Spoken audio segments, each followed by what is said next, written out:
State bank of India Satlasana દ્વારા ભાલુસણા ગામના ચૌહાણ નિર્મલસિંહ ભાગુસિંહના પરિવારને ₹1 કરોડનો વીમો મંજૂર કરવામાં આવ્યો છે। વીમાનો લાભ SBIના સેલેરી પેકેજ હેઠળ મળ્યો છે। જીવત જ્યોત વીમા યોજના હેઠળ 2 લાખનો વધારાનો વીમો પણ પાસ થયા છે। પરિવારને કુલ 1 કરોડની વીમા રકમ પ્રાપ્ત થઈ છે। ઊંઝા પોષી પૂનમના પવિત્ર અવસરે ઊંઝા સ્થિત શ્રી ઉમિયા માતાજી મંદિરે શ્રદ્ધાળુઓનું ઘોડાપુર ઉમટી પડ્યું છે। માતાજીના દર્શન કરવા માટે વહેલી સવારથી જ ભક્તોની લાંબી કતારો લાગી છે। કડવા પાટીદાર કુળદેવી શ્રી ઉમિયા માતાજીના દર્શન કરવા માટે દૂર દૂરથી ભક્તો ઊંઝા પહોંચતા હતા। મંદિર પરિસરમાં ભક્તોની ભારે ભીડ જોવા મળી રહી છે, જેને કારણે દર્શન માટે લાંબો સમય રાહ જોવી પડી હતી।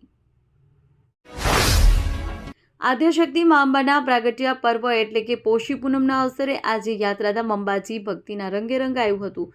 માના અવતરણ દિવસની આસ્થાભેર ઉજવણી કરવા માટે સમગ્ર ગુજરાત અને દેશભરમાંથી શ્રદ્ધાળુઓનું ઘોડાપુર ઉમટી પડ્યું હતું।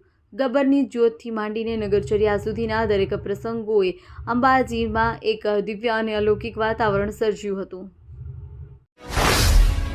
વિસનગરમાં એસીબીની મોટી કાર્યવાહી। હોમગાર્ડ યુનિટના ઇન્ચાર્જને ₹2000ની લાંચ લેતા રંગે હાથ ઝડપાયા। મહેસાણા જિલ્લા વિસનગરમાં એન્ટી કરપ્શન બ્યુરો દ્વારા મોટી કાર્યવાહી કરવામાં આવી છે।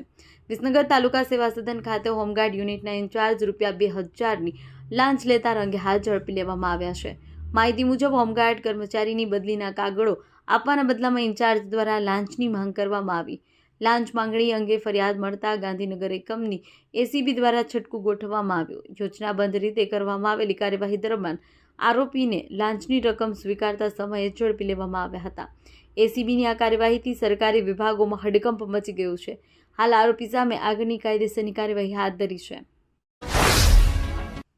ગુજરાત સરકારની પ્લોટ અને ઘર વિહોણા નાગરિકોના આવાસ માટે જગ્યા પૂરી પાડવાની યોજના હેઠળ સિદ્ધપુર તાલુકાના 72 જરૂરિયાતમંદ લાભાર્થીઓને મફત પ્લોટ, હુકમ અને સનદ એનાયત કરાયા છે।